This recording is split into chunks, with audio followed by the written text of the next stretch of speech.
Hello दोस्तों, स्वागत है आप लोग का। तो फ्रेंड्स, आज है डेट 25 ऑफ अक्टूबर। देखेंगे हम करंट अफेयर न्यूज़ में कौन कौन सी न्यूज इंपॉर्टेंट है हमारे एग्जाम पॉइंट ऑफ व्यू से। चलिए सेशन को स्टार्ट करते हैं। ठीक है, देखो ये मेजर्स टॉपिक्स हम आज डिस्कस करने वाले हैं। एक एक करके मैं थोड़ा सा ब्रीफ कर देता हूँ, जिससे कि आपको पता रहे कि आप पूरे वीडियो के अंत तक आप क्या देखने वाले हैं। ठीक है, तो आज हम बात करेंगे सबसे पहले ग्रेट इंडियन बस्टर्ड की। ठीक है, इनकी प्रजातियां लिप्त हो रही हैं, लगभग 150 के आसपास पूरे इंडिया में बचे हैं।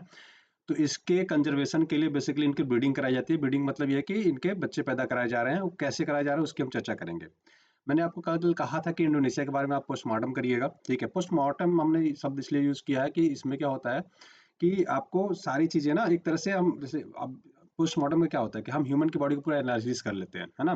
तो हम क्या करेंगे, इंडोनेशिया का पूरा एनालिसिस कर लेंगे। ठीक है, तो इसमें हम देखेंगे कि इंडोनेशिया की कौन कौन सी चीज़ें इंपॉर्टेंट है, क्या पढ़ना चाहिए। अगर रीड बिटवीन द लाइन्स जो बोलते हैं वर्ड, एक आपने वर्ड सुना होगा रीड बिटवीन द लाइन्स, मतलब दो लाइन लिखी है तो उसके बीच में कौन कौन सी चीज़ें छुपी रहती है जिसको हम देख नहीं पाते, जिसकी वजह से हमारा सिलेक्शन नहीं हो पाता है। राइट, अब उन चीज़ों पर हम डिस्कस करने वाले हैं। उसके बाद बात करेंगे साथी पोर्टल। साथी पोर्टल में जैसे कि अब किसान होते हैं, वो जाके किसी भी दुकान से बीज खरीद लेते हैं, तो उनको ये नहीं पता होता कि ये बीज जेन्युइन है या फिर मतलब ऐसे लोकल किसी ने वेंडर ने उनको बेच दिया है ना। तो उसके लिए इन्होंने एक पोर्टल बनाया, इसकी बात करेंगे। अब इंडिया चाइना पेट्रोलिंग एग्रीमेंट हुआ है दोस्तों। ठीक है, तो इसकी हम चाइना की बेसिकली मैपिंग देखेंगे, और जैसे इंडोनेशिया का आज हम लोग कर रहे हैं उसके आगे चल के हम चाइना का भी करेंगे। ठीक है, जो पोस्टमार्टम वाला सिस्टम होता है।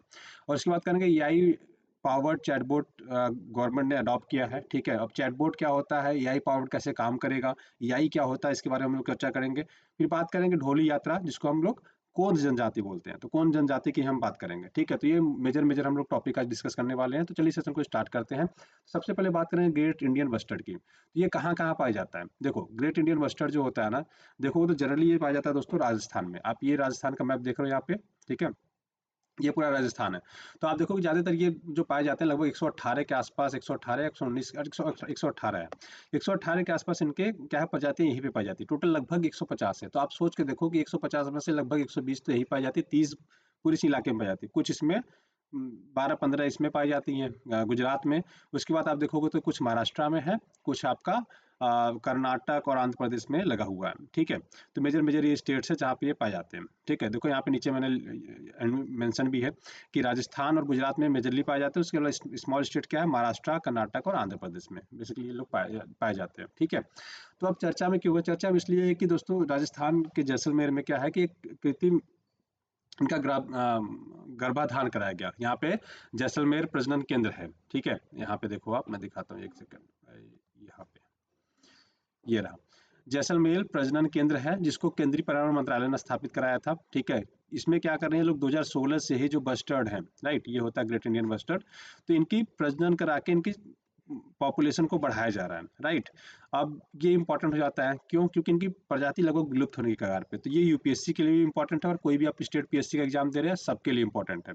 ठीक है, अगर वनडे एग्जाम में आप तैयारी कर रहे हो तो आपसे ये क्या क्या क्वेश्चन पूछा जा सकता है ये भी बता सकते हैं। राइट, देखो जैसे आपसे अगर पूछा जाए कि ग्रेट इंडियन बस्टर्ड मेजरली कहाँ पे जाते हैं, तो आप बता दोगे राजस्थान में पाए जाते हैं। आईयूसीएन की कौन सी लिस्ट में है, तो आईयूसीएन की गंभीर रूप से संकटग्रस्त कैटेगरी में, क्रिटिकली इंडेंजर्ड में है।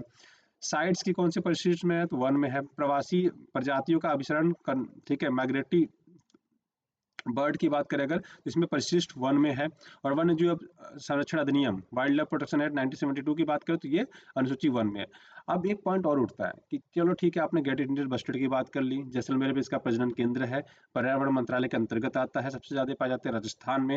राइट, इसके अलावा और क्या इंपॉर्टेंट, इसके अलावा इंपॉर्टेंट है इनकी जो लिस्ट है। आईयूसीएन क्या होता है, सबसे पहले तो आपको ये पढ़ना चाहिए, जो रीड बिटवीन द लाइन्स होता है ना, ये होता है कि अगर आईयूसीएन की बात हुई तो आपको आईयूसीएन के बारे में थोड़ा सा पढ़ना चाहिए, गूगल करना चाहिए। ठीक है, आगे चल के हम इसको सारे डिटेल में डिस्कस करेंगे। ठीक है, तो आप आईयूसीएन के बारे में थोड़ा सा गूगल कर लीजिए, फिर साइट्स क्या होता है इसके बारे में गूगल करिए, इनके परिशिष्ट 1 2 क्या होते हैं ये पढ़िए आप। प्रवासी प्रजाति प्रजातियों पर अभिसरण समय क्या होता है, अभिसमय क्या होता है, ये पढ़ना है आपको। वन्य जीव संरक्षण अधिनियम क्या है, वाइल्ड लाइफ प्रोटेक्शन एक्ट 1972 का बना हुआ है। तो अनुसूची वन में क्या है, अनुसूची टू में क्या है। राइट, तो अनुसूची वन में ऐसी है जिसकी आप पोचिंग नहीं कर सकते। पोचिंग मतलब उसको मार नहीं सकते हैं, और उसको आप अपने घर में नहीं रख सकते हैं। राइट, तो ये थोड़ा सा इंपॉर्टेंट ज़्यादा हो जाता है, तो आप ये आपको पढ़ना है, आपके एग्जाम पॉइंट्स पे रिलेवेंट है। और इन चारों पॉइंट्स को आपको कहीं ना कहीं पर गूगल कर लेना कि इसमें परिशिष्ट अनुसूचियां जो शेड्यूल बनी हुई है कौन कौन से शेड्यूल्स हैं। ठीक है, चलो आगे बढ़ते हैं। तो कोरोवाई ट्राइब के बारे में मैंने कल आपसे डिस्कस किया था। मैंने बोला था कि इंडोनेशिया के बारे में आप वहाँ पे प्रधानमंत्री होते हैं, सीएम होते हैं, उनकी करेंसी क्या है, ये सब चीज़ें आपको डिस्कस करनी होती है। राइट, या पढ़ना होता है। अब देखो अगर कोई भी स्टेट के बारे में हम कब पढ़ते हैं, क्या इंपॉर्टेंट होता है, उसके बारे में चर्चा कर लेता हूँ, फिर आपको दिखाता हूँ कि आपको कैसी कैसी चीज़ें आपको ढूंढनी चाहिए अगर किसी स्टेट के बारे में चर्चा होती है। देखो स्टेट का मतलब मैं यहाँ पे कंसिडर कर रहा हूँ किसी कंट्री से, है ना। जब आप पॉलिटी के टर्म में जाएंगे तो स्टेट का मतलब देश होता है, ना कि राज्य होता है, राइट। चलो उसको हम बाद में डिस्कस करेंगे, अभी इसको समझते हैं। तो किसी भी कंट्री में कोई भी कंट्री हमारे लिए इंपॉर्टेंट क्यों हो जाता है। अब देखो अगर यूनाइटेड नेशन के देखो तो लगभग 193 कंट्रियां हैं। तो इसका मतलब ये थोड़ी है कि हम 194 कंट्री पढ़ने जा रहे हैं, है ना। 193 194 कंट्री हम नहीं पढ़ने जा रहे हैं, राइट। ठीक है, तो क्या करेंगे सर हम। देखो आपको क्या करना है, जो G20 कंट्रियां हैं, G20 में लगभग 19 कंट्रियां हैं, यूरोपियन यूनियन है 21 कंट्री हो गई थी, अब तो G21 हो गया है, राइट। तो अगर हम बात करें तो G21 में कितनी कंट्री है आपको ये देख लेना है, मेजर मेजर। तो आप पाओगे कि लगभग लगभग जितने वर्ल्ड की मेजर कंट्रियां हैं वो कंसीडर हो जाती है इसमें, ठीक है। तो 21 कंट्री, लगभग 20 कंट्री के आसपास आप यहाँ देख लोगे, राइट। उसके अलावा कुछ ग्रुप्स हैं, जैसे ब्रिक्स हो गया, अगर ब्रिक्स का कोई कंट्री इसमें नहीं है तो आपको वो देखना है, राइट। आसियान हो गया, आसियान की कंट्री जो इसमें है वो तो आपको मिल ही जाएगा, एक दो चार होंगे जो इसमें मेंबर नहीं होंगे, तो वो आपको देख लेना है। तो आप देखोगे कि आपको ओवरऑल लगभग 50 कंट्रीज के बारे में पढ़ना है, ज्यादा नहीं, 50 कंट्री पढ़ लोगे आपको ऑलमोस्ट सब कुछ कवर हो जाएगा, सब कुछ कवर हो जाएगा, राइट। अब ये 50 कंट्री हमें मिलेंगे कैसे, मैंने आपको एग्जांपल बताया ना। G20 देख लो, एक ऑर्गेनाइजेशन है आसियान को देख लो, राइट। उसके अलावा हमारे प्रेसिडेंट, प्राइम मिनिस्टर, ये लोग जिस जिस देश को विजिट करते हैं, राइट, उस देश को आपको पढ़ना है, समझ रहे हो। तो 20 कंट्री यहाँ हो गई, लगभग पाँच पाँच सात कंट्री यहाँ पे मिल जाएंगे, और जिस जिस देश में हमारे प्रधानमंत्री विजिट करेंगे या किया होगा पिछले एक साल में, आपको वो कंट्रीज देखना है। तो आप पाओगे कि लगभग लगभग 30 से 40 कंट्री के बीच में सारा चीजें समाप्त हो जाएंगी, बट मैं आपको 50 कह रहा हूँ, ठीक है। कई बार एक्सटर्नल मिनिस्टर चले जाते हैं, कई फाइनेंस फाइनेंस मिनिस्टर भी हमारे विजिट कर देते हैं विदेशों में, तो आपको वो देश के बारे में थोड़ा सा पढ़ लेना है। और एक बार पढ़ लेंगे हमेशा के लिए आपके नोट्स हो जाएंगे, आप हमेशा के लिए कोई भी एग्जाम दोगे उसमें आप आराम से कंफर्ट जोन में रहोगे, ठीक है। अब देखो क्या क्या देखना होता है किसी स्टेट की अगर चर्चा होती है तो, राइट। अब देखो सबसे पहले तो आपको ये देखना होता है कि अगर उस स्टेट के बारे में बात हो रही है, उस स्टेट का मतलब उस कंट्री बोलता हूँ, आपको शायद कंफ्यूजन होने लगेगा। अगर किसी कंट्री की बात हो रही है ना, तो उस कंट्री की सबसे ज्यादा इंपॉर्टेंट चीज क्या है, इंपॉर्टेंट ये है कि कोई करंट इवेंट तो नहीं हुआ वहाँ पे, मतलब कुछ इंपॉर्टेंट तो नहीं हुआ। जैसे इंडोनेशिया की अगर मैं बात करूँ तो हमारे इंडिया और इंडोनेशिया के रिलेशन के 75 साल पूरे हुए हैं, ठीक है। 75 साल पूरे हुए हैं, तो ये एक इंपॉर्टेंट इवेंट हो गया इस साल का, मई में हुआ पूरा, है ना। तो आप एक इंपॉर्टेंट हो गया, प्लस आपको पता है G20 का इन्होंने समिट भी होस्ट किया था, कब, भारत से पहले, 2022 वाला, है ना। 2022 में किया था, 2023 में भारत ने किया था, 2024 ब्राजील कर रहा है, ठीक है, ब्राजील करेगा मतलब अभी, है ना। ठीक है, तो ये इंपॉर्टेंट हो गया। तो आप याद रखिए G20 का भी इसने होस्ट किया था। अब उसके अलावा क्या है, देखो मैंने ट्राइब की बात करी, किसकी, कोरोवाई। तो जो करंट में ट्राइब चल रहे होंगे, पिछले एक साल में चर्चा में रहे होंगे, आपको बस उन्हीं को पढ़ना है, ऐसा नहीं कि उनकी पूरी की पूरी ट्राइब उठा के देख लेना, नहीं। अब लेक कौन सी पाई जाती है, जो इंपॉर्टेंट लेक, मेजर मेजर एक लेक हो वो पढ़ना है। तो लेक टोबा वहाँ पे सबसे इंपॉर्टेंट है। रिवर की बात करें तो सबसे मेजर रिवर है उनका कपवास रिवर, ठीक है, यहाँ पे आ रहेगा, ठीक है। तो ये इंपॉर्टेंट हो जाता है। उसकी कैपिटल की बात करें जकार्ता, आप देखो कैपिटल क्या है, जकार्ता है। जकार्ता कैपिटल को भी ये लोग शिफ्ट कर रहे हैं, ठीक है। तो ये भी हम देखने वाले कहाँ शिफ्ट कर रहे हैं। करेंसी की बात करें, देखो करेंसी इनकी इंडियन रुपया है, रुपया, है ना। हम लोग जो रुपया बोलते हैं, इन लोग भी इंडोनेशियन रुपया ही बोलते हैं। अब इसकी नेबरिंग कंट्री की बात करो, इसको पड़ोसी देश कौन से है, देखो ये सब मैप में भी हम दिखाएंगे, तो आपको और ज़्यादा आसान हो जाएगा। अभी तो पढ़ने में थोड़ा सा आपको बोरिंग लग रहा होगा, लेकिन जैसे आप मैप पे जाओगे ना, आपको और इंटरेस्टिंग आने लगेगा। तो देखो Papua New Guinea, east timer और मलेशिया, ये बेसिकली इसके लैंड लैंड मतलब जो जमीन से बॉर्डर लगाते हैं, है ना, वो कंट्रियां हैं। बाकी समुद्र से जो सीमा बनाते हैं, सिंगापुर, फिलीपींस, वियतनाम, पलाऊ और ऑस्ट्रेलिया बनाते हैं, ठीक है। इंपॉर्टेंट सिटी की बात करें, देखो सुमात्रा है, जकार्ता है, जावा, बाली, ठीक है, कालीमंथन। अब इसकी जो कैपिटल नहीं बनने वाली, वो कालीमंथन आइलैंड ही बनने वाला है, तो इसको भी हम चर्चा करेंगे क्या है, ठीक है। माउंटेन की बात करें तो माउंट रुआंग, ठीक है, इबू, ठीक है, ये बेसिकली इंपॉर्टेंट है, मेरापी और सेमेरू, ये ज्यादा इंपॉर्टेंट है, ठीक है। अच्छा, क्रा क्राकाटोआ भी बोलते हैं, क्राकाटाऊ भी बोलते हैं। तो ये प्रोनाउंसिएशन में थोड़ा सा कई बार देखेंगे आपको ए यू भी लिखा रहेगा, कई बार ओ ए भी लिखा रहता है यहाँ पे। तो क्राकाटाओ टोआ भी बोलते हैं, क्राकाटुआ भी बोलते हैं। तो ये नाम थोड़ा सा याद रखिएगा, क्योंकि इसमें ज्वालामुखी वगैरह निकलती रहती है, वोल्केनोज निकलते रहते हैं, इससे थोड़ा सा इंपॉर्टेंट है। तो इस साल वोल्केनो कहाँ निकाला था, माउंट रुआंग में निकला था। तो माउंट रुआंग कहाँ है, अगर आपसे डायरेक्टली पूछा जाएगा तो आपको बताना पड़ेगा कहाँ पे है, आपका इंडोनेशिया में, ठीक है। कौन सा आइलैंड है, तो याद रखिएगा आपका ये सुलावेसी आइलैंड है, सुलावेसी आइलैंड पे ही ये है आपका माउंट रुआंग, ठीक है। तो ये लगभग लगभग सारे माउंटेन जो होते हैं उन्हीं के नाम पे वोल्केनो भी पड़ जाते हैं जनरली, ठीक है। अब कोई इंपॉर्टेंट स्टेट है तो स्टेट ऑफ मलक्का है, किनके किनके बीच है अभी हम मैप से देखेंगे तो आपको ज़्यादा क्लियर हो जाएगा। उसके बाद भारत और इंडिया के बीच क्या वो एक्सरसाइज होती है क्या, मतलब युद्ध का अभ्यास होता है क्या, तो एक होता है समुद्र शक्ति, एक होता है गरुणा शक्ति। समुद्र शक्ति जो होता है वो बेसिकली हमारी नेवी करती है, और गरुड़ शक्ति क्या करती है, हमारी आर्मी मतलब मिलिट्री करती है, ठीक है। और प्रेसिडेंट कौन है, तो याद रखिएगा प्राबोवो सुबियांटो, ठीक है, ये इनके क्या है, प्रेसिडेंट है, प्राइम मिनिस्टर यहाँ पे नहीं होते हैं। तो देखो जो जो चीजें किसी कंट्री के नहीं रहेंगी उसको आप ऐसे डैश डैश कर दीजिएगा, ठीक है, और जो जो रहेंगी आपको जस्ट लिख लेना है। एक एक पेज करोगे 50 पेज में आपकी पूरी वर्ल्ड खत्म हो जाएगी, और मैपिंग के साथ साथ आपके करंट के कुछ इवेंट भी खत्म हो जाएंगे, ठीक है। तो ये याद रखेंगे। अब इसके मैपिंग में देखते हैं कि कहाँ कहाँ पे, मैंने जो प्लेसेस की बात की कहाँ पे है, देखो सुमात्रा आइलैंड यहाँ पे है, ये रहा, ये रहा सुमात्रा आइलैंड, ये है आपकी कैपिटल जकार्ता, जहाँ पे इसको हम शिफ्ट कर रहे हैं कालीमंथन। क्यों कर रहे हैं, क्योंकि आने वाले ये कह रहा है कि 2050 तक ना ये जकार्ता का जो एरिया है ये डूब जाएगा, समुद्र के अंदर समाहित हो जाएगा, ठीक है। और कहाँ पे ये जकार्ता, जावा आइलैंड पे है।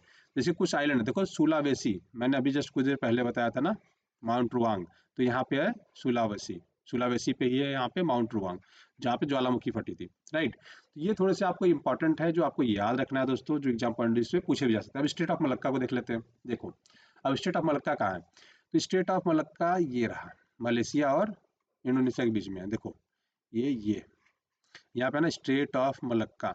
तो आपसे कई बार पूछा जाता है कि यूपीएससी 2018 के क्वेश्चन में पूछा गया था यूपीएससी की, कि अंडमान निकोबार से सबसे नजदीक कौन है। तो ये अंडमान निकोबार से देखोगे तो ये है सुमात्रा आइलैंड।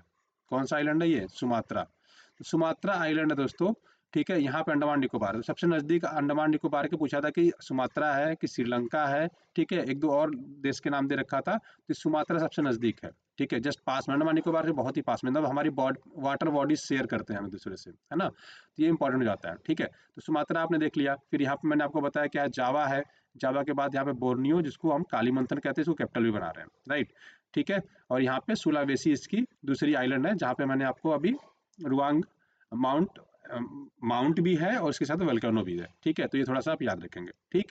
अब इसके देखो पड़ोसी देशों की मैंने बात की थी कि बॉर्डर लगाते हैं, ठीक है। इसके पिछले वाले स्लाइड में देखते हैं। देखो अब यहाँ पे देखो कि इसके साथ बॉर्डर देखो मलेशिया लगाता है, ये मलेशिया है।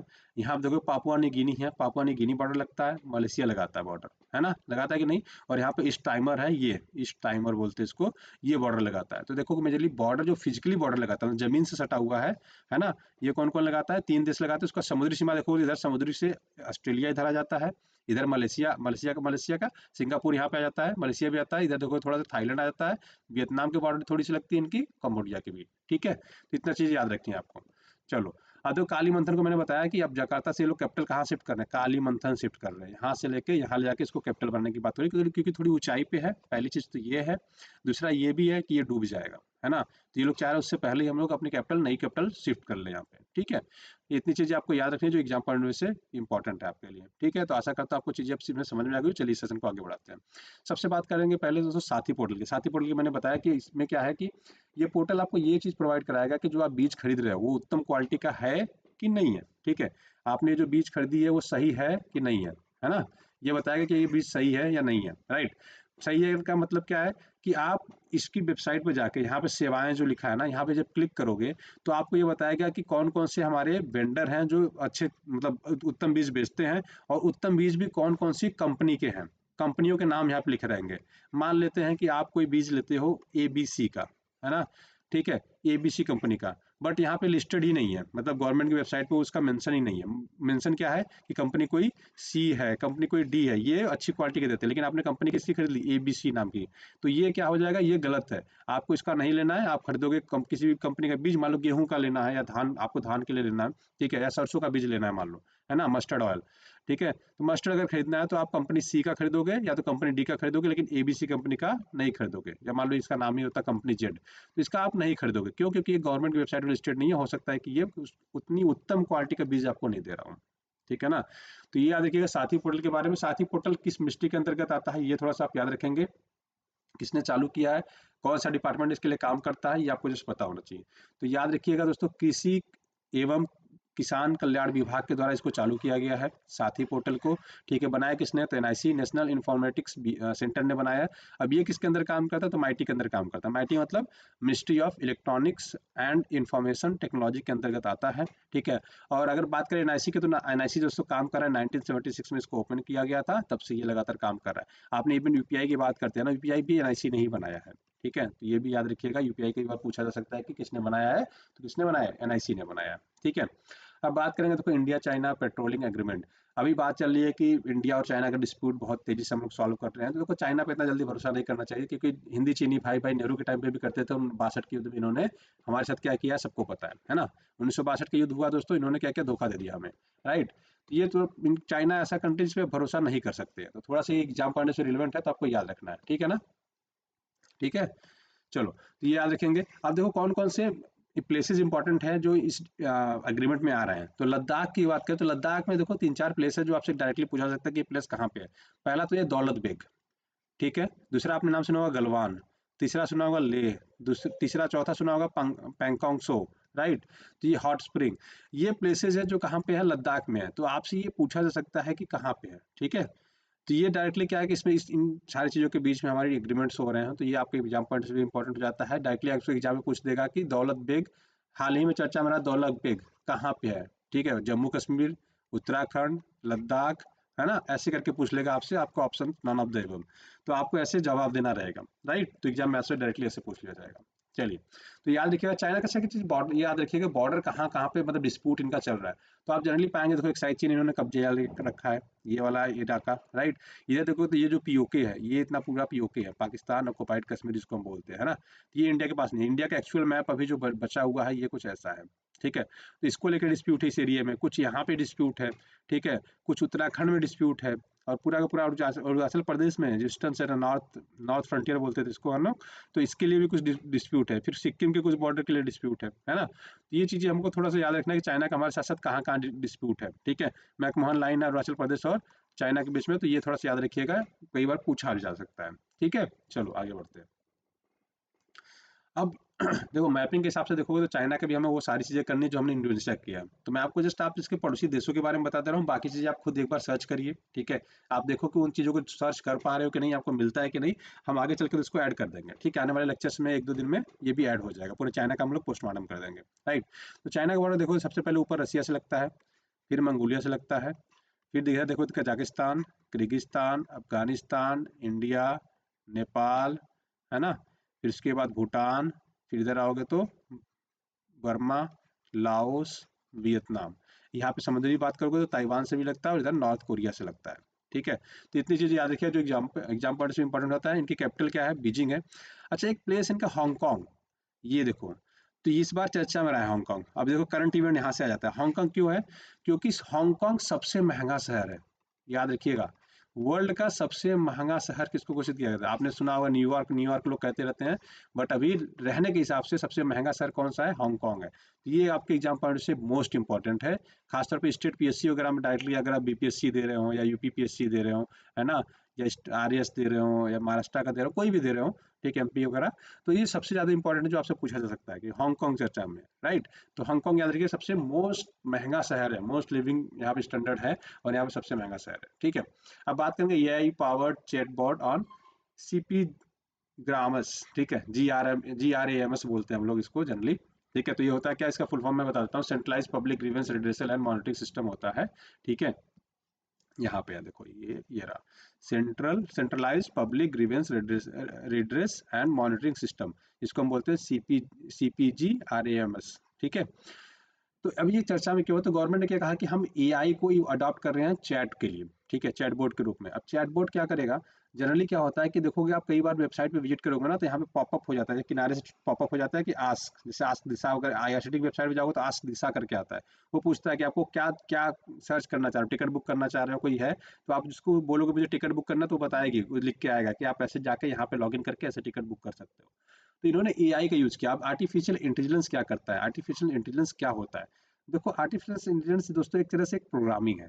प्रोग्रामिंग मतलब कोड लिखे जाते हैं सेट ऑफ डाटा के लिए, राइट। जैसे मान लो कि मैं देखता हूँ कि 2010 से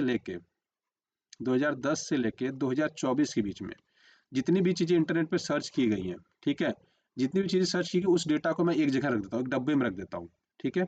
अब मान लीजिए किसी ने पूछा, आपसे पूछा हो कि how to book the ticket, how to book the ticket, right. तो ये क्या करेगा कि देखेगा कि कौन से कंट्री में पूछ रहा है, ठीक है। पहली बात तो ये देखेगा कौन से आप कंट्री में हो, फिर कंट्री के बाद क्या देखेगा कि किस लोकेशन पे हो आप, फिर उसके बाद देखेगा कि कौन सी वेबसाइट से जनरली आप बुक करने की कोशिश करते हो, या जनरली इंडिया में मतलब जल मान लेते हैं मैं इंडिया में बैठ के बुक कर रहा हूँ, तो ये देखिए कौन सी कंट्री से हूँ, मैं इंडिया से हूँ, ठीक है। जनरली लोग टिकट कौन सी वेबसाइट से बुक करते हैं, तो पहला वेबसाइट का IRCTC आ जाता है, उसके बाद अदर फर्दर बहुत सारी वेबसाइट आ जाती है। तो ये क्या करेगा, कहेगा IRCTC से बुक करना चाह रहे हैं कि मेक माई ट्रिप से बुक करना चाह रहे हैं कि फोन पे से बुक करना चाह रहे हैं, वो सारे बता देगा आपको, राइट। उसके बाद क्या करेगा कि आप सेलेक्ट करो कि इसमें से कौन से बुक करना चाहते हो, आप कहेंगे IRCTC से बुक करना चाहता हूँ, तो वो बताएगा कि IRCTC पे आपको पहले अकाउंट नहीं है तो अकाउंट बनाना पड़ेगा, फिर आप ऐसे लॉगिन करोगे, OTP आएगा, कैप्चा डालना पड़ेगा, फिर लॉगिन हो जाओगे, फिर आपको प्लेस डालना पड़ेगा कहाँ से कहाँ जाना है, फर्दर आप पेमेंट करोगे, आपका टिकट बुक हो जाएगा डिटेल वगैरह डालने के बाद। तो ये सारी चीज़ें कौन बता रहा है, आप पहले क्या होता था कि आदमी बैठ के बताता था, वो धीरे धीरे वो सिस्टम धीरे धीरे अब बंद होता जा रहा है, उसकी जगह कौन आ रहा है, रोबोट्स आ रहे हैं। रोबोट्स मतलब ये डेटा को एनालाइज करके वो ऑटोमेटिक, ये रोबोटिक्स माइंड बेसिकली आपको सारे डेटा और डिटेल बता देगा। प्रोसेस कैसे होता है मैं समझा रहा हूँ आपको, देखो। प्रोसेस ये होता है कि मैंने आपको एक बेसिकली सिस्टम बताया कि मान लो 2010 से लेके 2024 तक का डेटा पड़ा है यहाँ पे, है ना, कि लोगों ने टिकट कैसे बुक किया। खासतौर पे मैं इंडिया की बात कर लेता हूँ, है ना, तो थोड़ा समझाना आसान रहेगा।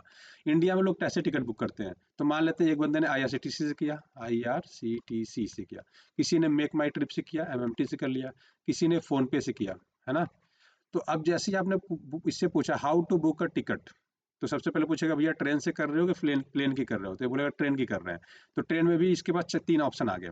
फिर ये पूछेगा कि भैया IRCTC से करना है कि मेक माई ट्रिप से करना है कि फोन पे से करना है, आपने कह दिया IRCTC से करना है। तो ये क्या करेगा, एनालिसिस करेगा कि IRCTC से टिकट लोग कैसे बुक करते हैं, साइन अप करते हैं, फिर लॉगिन करते हैं, फिर पासवर्ड डालते हैं, OTP डालते हैं, कैप्चा डालते हैं, राइट, फिर कहाँ से कहाँ जाना ये भरते हैं।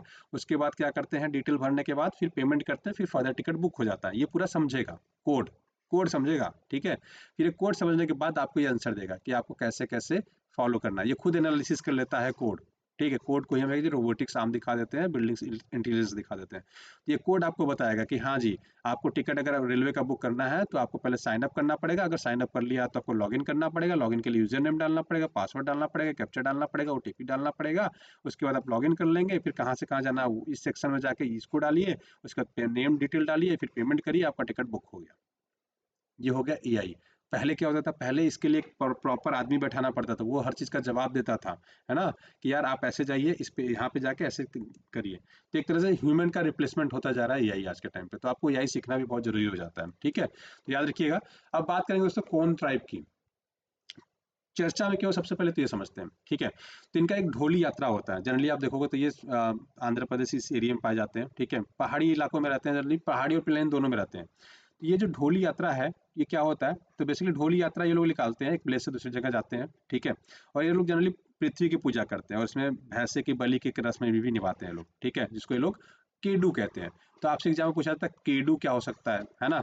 थोड़ा कंट्रोवर्शियल हो जाता है, इसलिए पूछा जा सकता है कि केडू क्या है। तो केडू में बस ये लोग कुछ नहीं करते, ये लोग पृथ्वी देवी की पूजा करते हैं, और उनके लिए बलि की रस्म में भैंसे को बलि देते हैं, ठीक है। तो एक तो ये हो गया इंपॉर्टेंट। प्लस ढोली यात्रा कौन सी ट्राइब करती है, तो यार ढोली यात्रा जो करती है दोस्तों, वो लोग कौन जनजाति करते हैं, मतलब एक प्लेस से सेरेमनी के लिए लोग दूसरे प्लेस पे जाते हैं, ठीक है। अभी लगभग 8 राज्यों में मेजरली पाए जाते हैं। कौन कौन से 8 राज्य है देखें। आंध्र प्रदेश में सबसे ज्यादा पाए जाते हैं, देन बिहार, छत्तीसगढ़, MP, महाराष्ट्र, उड़ीसा, झारखंड और पश्चिम बंगाल में पाए जाते हैं, ठीक है। इनकी जो भाषा है इसको कोई बोलते हैं, क्या बोलते हैं इनकी भाषा को, कोई बोलते हैं, लेकिन जो लिखते हैं ये उड़िया लिपि में लिखते हैं, ठीक है। तो ये थोड़ा सा इंपॉर्टेंट हो जाता है एग्जाम पर, जितना मैंने सर्कल बनाया सब इंपॉर्टेंट है, याद रखिएगा, ठीक है। याद रखिएगा ये जनजाति पहाड़ों में भी निवास करती है और मैदानों में निवास करती है। अब ये लोग धरना क्यों दे रहे हैं, धरना इसलिए दे रहे हैं, कह रहे हैं कि भैया हम लोग की बहुत ज्यादा लोगों की मृत्यु हो जाती है इस यात्रा के दौरान, जब ढोल यात्रा हम लोग निकालते हैं, तो इस दौरान क्या होती है, बहुत लोग की यात्रा मतलब यात्रा के दौरान मृत्यु हो जाती है। तो आप मतलब मिनिस्ट्री से इन्होंने कहा, होम मिनिस्टर जो आंध्र प्रदेश से, उनसे कहा कि भैया रोड वगैरह डेवलप कराओ, ठीक है। तो उन्होंने कहा कि ठीक है हम इसको बहुत संज्ञान में लेते हैं, रोड डेवलप कराएंगे, क्योंकि पहाड़ों में देखो रोड वगैरह बहुत अच्छे नहीं होते हैं। अगर आपको एक्सीडेंट होता है रोड पहाड़ी एरिया में, बहुत ज़्यादा चोट लगती है, क्यों, क्योंकि वहाँ डेवलपमेंट बहुत बढ़िया नहीं होता है, ठीक है। जो रोड बनते हैं अच्छे बनते हैं, बट बहुत ज़्यादा रोड्स नहीं बने, पत्थर कंकड़ रहते हैं, लोग अगर बाइक से आप गिरे तो आप खाई में गिर सकते हो, चोट लग सकती है, ठीक है। तो ये सारे कारण रहते हैं। ब्रिक्स का मतलब लगभग लगभग सारी चीज़ें डिस्कस कर लिया दोस्तों। मैंने स्लाइड इसलिए रखी क्योंकि ये बहुत ज़्यादा इंपॉर्टेंट स्लाइड है। पहला ये है कि कौन कौन सी कंट्री है, दूसरा ये कि किसने ये कॉन्सेप्ट दिया था, दूसरा ये कि पहली बार कब मिले थे, है ना, उसके बाद पहली बार कब चालू किया गया था, फिर ब्रिक्स से ब्रिक्स कैसे बना, ठीक है। अभी ये 4 कंट्रियाँ और ऐड हो गई, कौन कौन सी ऐड हो गई वो आपको पता होना चाहिए। ऑफिशियली देखो सऊदी अरब ने ज्वाइन नहीं किया है, तो आपके एग्जाम पॉइंट से थोड़ा सा ये रिलेवेंट हो जाता है कि आपसे डायरेक्टली पूछा जाएगा कि ब्रिक्स के कौन कौन से, अच्छा इससे क्वेश्चन देखो किस टाइप का बन जाएगा। पहला तो ये जाएगा ब्रिक्स मेंबर कौन कौन से, मान लो एक नाम दे देगा इजिप्ट, एक इथियोपिया दे देगा, एक मान लो चाइना दे देगा, उसके बाद एक डाल देगा अर्जेंटीना। तो आपको बताना रहेगा कि इसमें से कौन सी कंट्री इसका पार्ट नहीं है, तो आप डायरेक्ट क्या करोगे, अर्जेंटीना। ऑफिशियली देखो तो सऊदी अरब भी इसका पार्ट नहीं है, क्योंकि अभी तक सऊदी अरब ने कंफर्म नहीं किया था, ठीक है, ना ही किया है अभी भी, ठीक है। 2001 में ये कॉन्सेप्ट आया था, जिमोनेल ने दिया था कि ब्रिक बनानी चाहिए, क्योंकि आने वाले टाइम में सबसे बड़ी अर्थव्यवस्था होंगी। 2006 में इसके फॉरेन मिनिस्टर मिले थे, 2009 में ब्रिक स्टार्ट हो गया था, 2010 में इसका नाम ब्रिक्स हो गया था, है ना। फिर 2023 में क्या हुआ था, 2023 में दोस्तों ये बाकी कंट्री ऐड की गई जो ग्रीन कलर से हैं, ईरान, इजिप्ट, इथोपिया, यूएई, ठीक है। बाकी सऊदी अरब और अर्जेंटीना ने अभी तक ज्वाइन नहीं किया, अर्जेंटीना ने डायरेक्टली मना कर दिया कि हम नहीं ऐड हो रहे हैं, और सऊदी अरब ने अभी ऑब्वियसली कंफर्म नहीं किया है। 2024 का ब्रिक्स जो हुआ है वो कहाँ, कजान में हुआ, रसिया में हुआ, तो रसिया का मैपिंग भी इंपॉर्टेंट है, तो वो आपको खुद से करना है। अगले लेक्चर में हम लोग उसको भी ऐड करेंगे, ठीक है, रसिया की मैपिंग भी हम लोग ऐड करेंगे। ग्लोबल जीडीपी की बात करें तो लगभग लगभग हम लोग 25% के आसपास हैं, 50% लगभग पॉपुलेशन हो जाती है हमारी, और 20% के आसपास ग्लोबल ट्रेड करते हैं हम लोग, ठीक है। ये बाकी इतनी कंट्रियां मिलकर, बस 8-9 कंट्रियां मिलकर, ठीक है। तो आशा करते हैं दोस्तों वीडियो पसंद आया होगा, पसंद आया तो अपने दोस्तों के साथ लाइक से सब्सक्राइब करना ना भूलिएगा। करंट अफेयर की पीडीएफ आपको टेलीग्राम के चैनल पर मिल जाएगी, ठीक है। तो वहाँ से आप प्लीज़ सब्सक्राइब कर लीजिएगा, जिससे कि आपको आराम से वहाँ पे डेली के डेली में पीडीएफ अपलोड कर देता हूँ, तो आपको मिल जाया करके पढ़ने के लिए। प्रिंट आउट कराना तो प्रिंट आउट करा सकते हैं, ठीक है। तो आज की वीडियो बस इतना ही रखते हैं, आशा करते हैं वीडियो पसंद आएगा, पसंद आया तो अपने दोस्तों को लाइक से सब्सक्राइब करना ना भूलिएगा। वीडियो देखने के लिए बहुत बहुत धन्यवाद, आपका दिन शुभ हो। Thank you so much, have a great day.